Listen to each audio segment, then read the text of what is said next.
Assalamualaikum warahmatullahi wabarakatuh. Perkenalkan, kami dari kelompok 19. Hari ini kami akan membahas topik yang menjadi fondasi dalam komunikasi data dan telekomunikasi modern, yaitu mengenal teknik multiple access beserta kelebihan dan kekurangan setiap teknik. Seperti yang kita ketahui, efisiensi dalam berbagai kanal transmisi menjadi sangat krusial dalam jaringan nirkabel saat ini. Melalui presentasi ini, kami akan membedakan bagaimana berbagai teknik multiple access bekerja dan apa saja pertimbangan teknis di balik pemilihan teknik tersebut. Sebelum kita masuk ke pembahasan inti, perkenalkan saya Muhammad Arsel Ahatami dan teman saya Muhammad Alvin Ajikra dan teman saya Rusli Sanjaya. Setelah mengetahui siapa saja anggota dari tim kami, sekarang mari kita masuk ke materi inti, yaitu konsep utama multiple access. Untuk memahami multiple access, kita harus berangkat dari pemahaman tentang communication resource atau CR. Secara sederhana, CR adalah aset utama dalam komunikasi yang mencakup waktu dan bandwidth. Di sini kita perlu membedakan dua hal yang dianggap sama. Pertama adalah multiplexing yang biasa menggunakan alokasi yang bersifat tetap atau lokal. Kedua adalah multiple access yang menjadi fokus kita hari ini. Teknik ini jauh lebih fleksibel karena memungkinkan sharing atau berbagai sumber daya secara dinamis dan remote oleh banyak pengguna waktu yang bersamaan. Jadi dari multiple access adalah bagaimana kita mengatur agar banyak pengguna bisa berkomunikasi secara efisien tanpa sering mengganggu dengan memanfaatkan sumber daya waktu dan bandwidth yang terbatas secara optimal. Oke, setelah memahami konsep dasar multiple access, pertanyaan selanjutnya adalah apa bedanya dengan multiplexing? Keduanya memang sama-sama membagi sumber daya komunikasi namun memiliki pendekatan yang sangat berbeda. Mari kita lihat perbedaannya melalui 3 poin di layar ini. Pertama, mengenai multiplexing. Teknik ini bekerja dengan alokasi sumber daya yang bersifat statis dan tetap. Biasanya digunakan untuk keperluan komunikasi lokal. Contohnya, klasiknya adalah FDM pada sistem telepon lama, di mana kapasitas dibagi secara permanen atau pengguna. Kedua, mengenai multiple access. Berbeda dengan multiplexing, teknik ini menggunakan alokasi sumber daya yang dinamis dan remote. Ini memungkinkan akses bersama secara lebih fleksibel seperti yang kita gunakan pada cellular network saat ini, di mana kapasitas dibagi sesuai dengan kebutuhan pengguna secara real time. Jadi kesimpulan perbedaannya adalah jika kita rangkum, perbedaan utamanya terletak pada sifat alokasinya. Multiplexing bersifat lokal dan tetap, sedangkan multiple access bersifat dinamis dan remote. Namun perlu diingat, keduanya memiliki satu kesamaan fundamental. Keduanya sama-sama berbagi communication resource atau CR, yakni waktu dan bandwidth. Next. Selanjutnya mari kita bedah teknik multiple access yang pertama, yaitu frequency division multiple access atau yang lebih kita kenal dengan FDMA. Secara konsep, FDMA bekerja dengan membagi spektrum frekuensi yang tersedia menjadi beberapa subband frekuensi khusus yang dialokasikan untuk setiap pengguna. Berikut adalah poin-poin utama mengenai FDMA. Cara kerja FDMA, setiap pengguna mendapatkan jatah subband frekuensi yang tidak tumpang tindih. Untuk mencegah interferensi antar kanal, digunakanlah apa yang disebut sebagai broadband. Contoh penerapannya bisa kita lihat pada sistem FDM dan sistem satelit Intelsat. Kelebihan dari FDMA sangat populer karena implementasinya yang sederhana. Selain itu, teknik ini tidak memerlukan sinkronisasi yang rumit antar pengguna. Kompatibel dengan sistem analog maupun digital dan sangat cocok digunakan untuk jenis trafik yang bersifat kontinu. Tetapi kekurangannya tentu saja ada tantangannya. Pengguna broadband tapi secara tidak langsung mengurangi efisiensi kapasitas spektrum. Selain itu, munculnya intermodulation atau IM produk pada perangkat traveling wave tube amplifier dapat menimbulkan interferensi terakhir karena alokasi frekuensinya bersifat statis. FDMA menjadi kurang fleksibel untuk kebutuhan jaringan yang berubah-ubah. Oke, setelah kita memahami bagaimana FDMA membagi ruang frekuensi, sekarang kita masuk ke teknik yang kedua, yaitu Time Division Multiple Access atau TDMA. Jika FDMA membagi frekuensi, maka TDMA bekerja dengan membagi waktu. Mari kita perhatikan penjelasan detailnya. Cara kerja TDMA di sini semua pengguna menggunakan saluran frekuensi secara bersamaan. Tetapi masing-masing hanya bisa mengirimkan data pada time slot atau jendela waktu tertentu yang sudah ditentukan secara periodik. Ada yang namanya fixed assessment di mana slotnya tetap untuk setiap pengguna. Ada juga dynamic assessment yang lebih pintar karena mengalokasikan slot berdasarkan seberapa besar trafik yang dibutuhkan pengguna saat itu. Tanda DMA memiliki nilai yang lebih rendah FDM. Kedua, teknik efisien untuk menangani trafik data yang datang dalam jumlah besar tiba-tiba. TDMA pertama menggunakan dynamic assessment.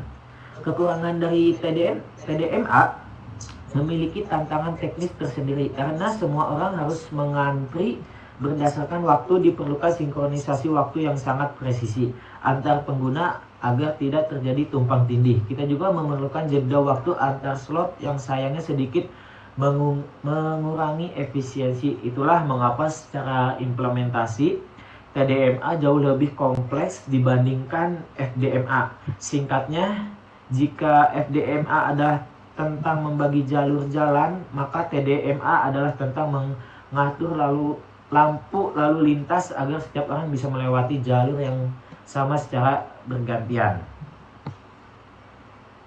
Oke, sekarang kita sampai pada teknik yang ketiga dan paling canggih di antara keduanya, yaitu Code Division Multiple Access atau CDMA. Berbeda dengan FDMA yang membagi frekuensi atau TDMA yang membagi waktu. CDMA menggunakan pendekatan yang berbeda secara fundamental. Mari kita lihat cara kerjanya. Prinsip kerja CDMA menggunakan prinsip split spektrum. Dalam teknik ini, seluruh pengguna menggunakan spektrum frekuensi yang sama secara bersamaan. Namun, setiap pengguna diberikan kode unik berupa kode ortogonal atau nearly ortogonal untuk membedakan sinyal mereka. Jadi, data pengguna disebarkan ke seluruh spektrum dan hanya penerima yang memiliki kode yang tepat yang bisa mengumpulkan kembali data tersebut. Kelebihan dari CDMA karena berbasis kode, CDMA memiliki tingkat privasi yang sangat tinggi dan sangat tahan terhadap jamming atau gangguan sinyal.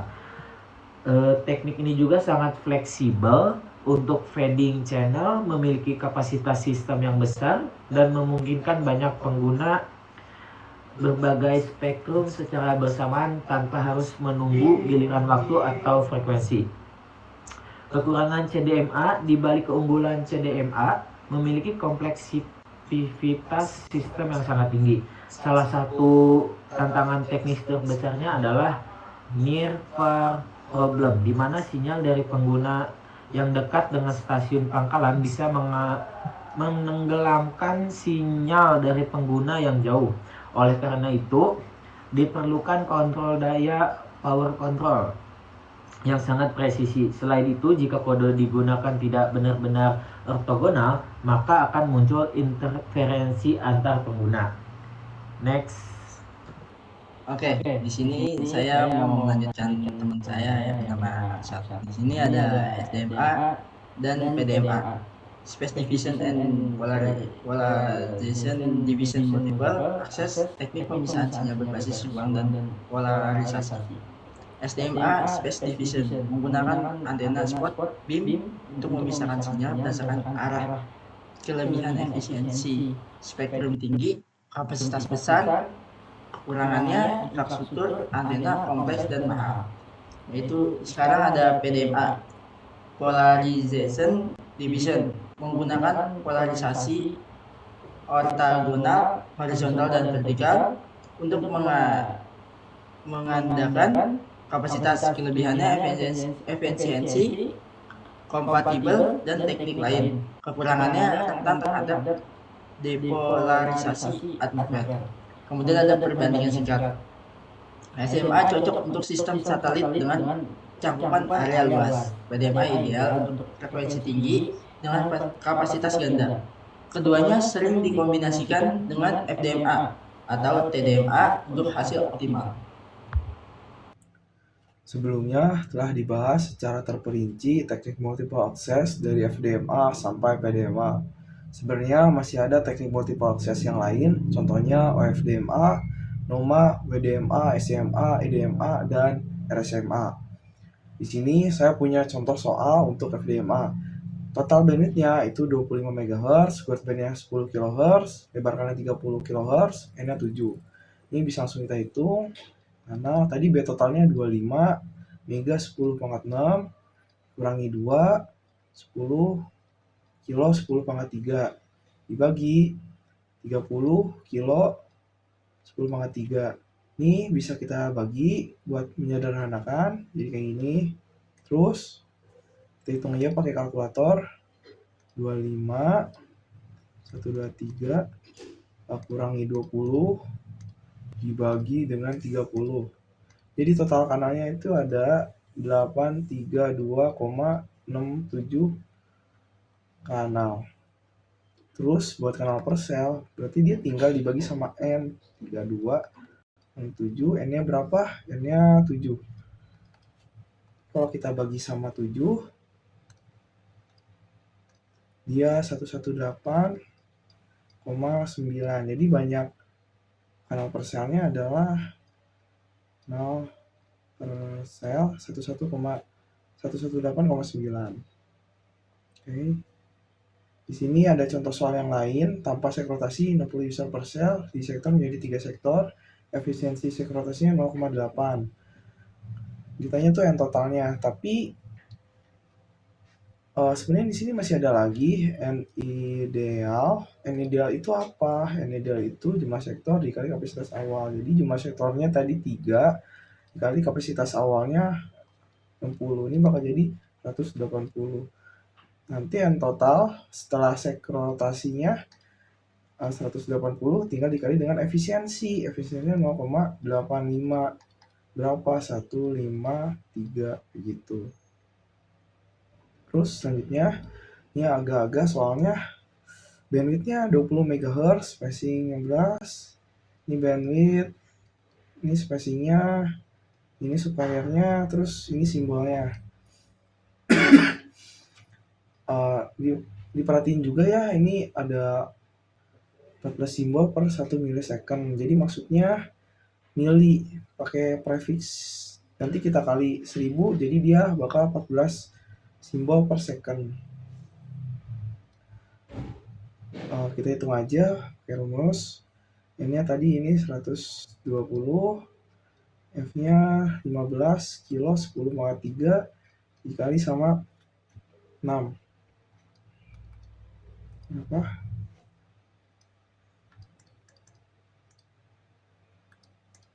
123 kali 6. Oke, ini 108,000-nya kita pakai prefix mega, itu berarti 10,6. 108 mega BPS.